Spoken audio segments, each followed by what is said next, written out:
Jarang diputar di stasiun radio BBC Inggris selama puluhan tahun. Dikaitkan dengan lebih dari 100 kasus tragedi fatal di seluruh Eropa, dan membuat penciptanya sendiri memilih cara yang sama untuk mengakhiri hidup. Ini bukan tentang mantra kuno atau musik okultisme sekte gelap. Ini adalah sebuah lagu komersial. Judulnya Gloomy Sunday. Selamat datang di FA Channel. Hari ini, kita tidak hanya membahas sebuah melodi, melainkan sebuah wabah psikologis yang tersembunyi di balik untayan nada.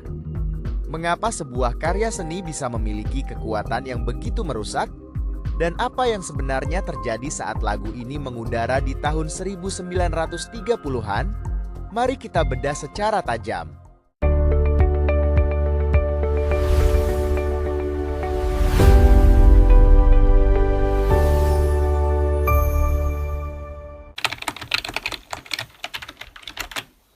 Kisah ini bermula di Paris.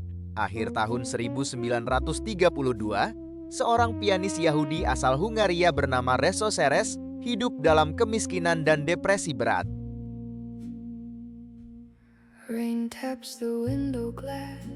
Di tengah keputusasaan karena ditolak oleh banyak penerbit musik, ia mengubah melodi piano melankolis dalam nada C minor.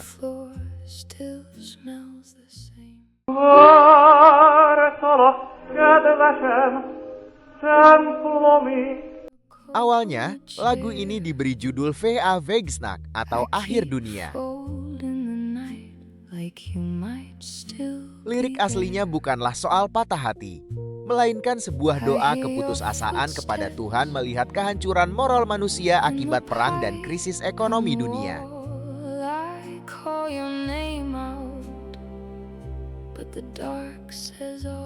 Penerbit pertama yang mendengarnya bahkan berkata, ada keputusasaan yang mengerikan dan memaksa di dalam lagu ini. Mendengarnya tidak akan membawa kebaikan bagi siapapun.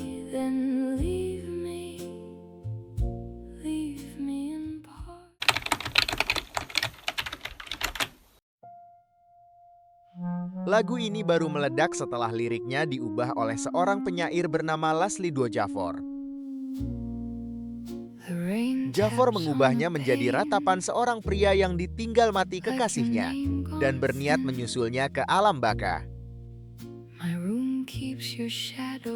Disinilah mitos urban dimulai. Surat kabar Hungaria tahun 1930-an mulai melaporkan fenomena aneh.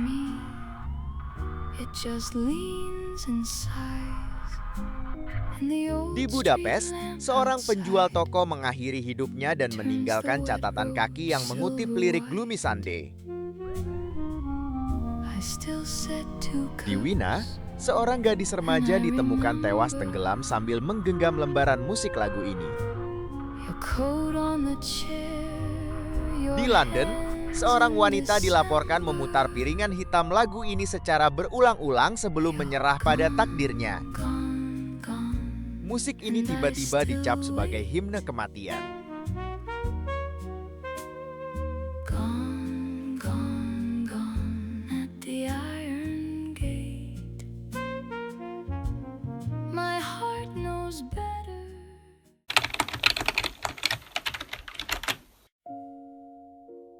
Secara struktur musik, Gloomy Sunday sengaja dirancang untuk memicu melankolia ekstrim.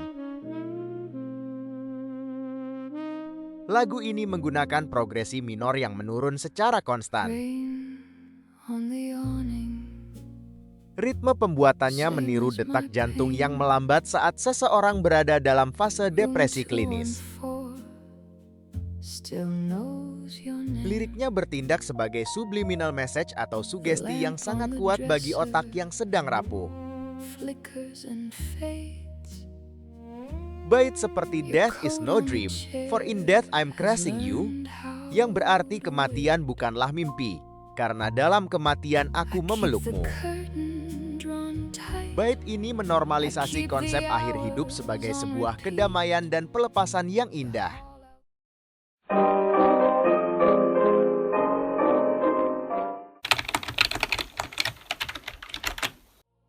Namun, kita semua harus berpikir secara objektif. Kita harus melihat fakta logis di balik fenomena ini. Apakah lagu ini benar-benar dikutuk? Faktanya, Hungaria pada tahun 1930-an memang sedang berada di titik terendahnya akibat kelaparan, kemiskinan ekstrim, dan bayang-bayang fasisme Perang Dunia Kedua.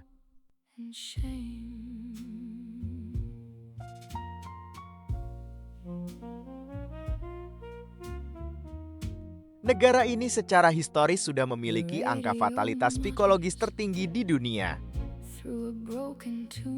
Media massa zaman itu memanfaatkan lagu ini sebagai kambing hitam yang sempurna untuk membuat berita sensasional demi menaikkan penjualan koran mereka.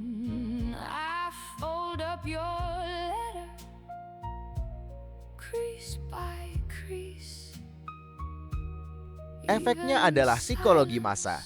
Orang-orang yang memang sudah depresi menemukan teman dalam melodi ciptaan Ceres.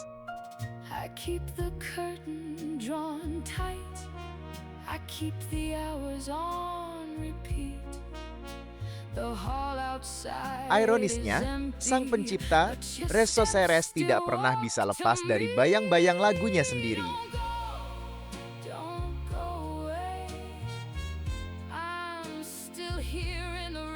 Pada Januari tahun 1968, di usia 78 tahun, ia melompat dari jendela apartemennya, mengakhiri hidupnya sendiri, seolah melengkapi bab terakhir dari kutukan lagu yang ia ciptakan.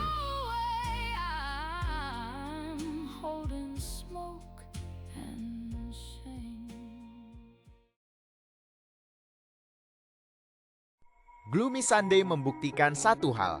Musik memiliki kekuatan resonansi yang luar biasa terhadap jiwa manusia. Dia tidak membawa kutukan gaib, melainkan menjadi cermin dari kegelapan yang sudah ada di dalam hati pendengarnya.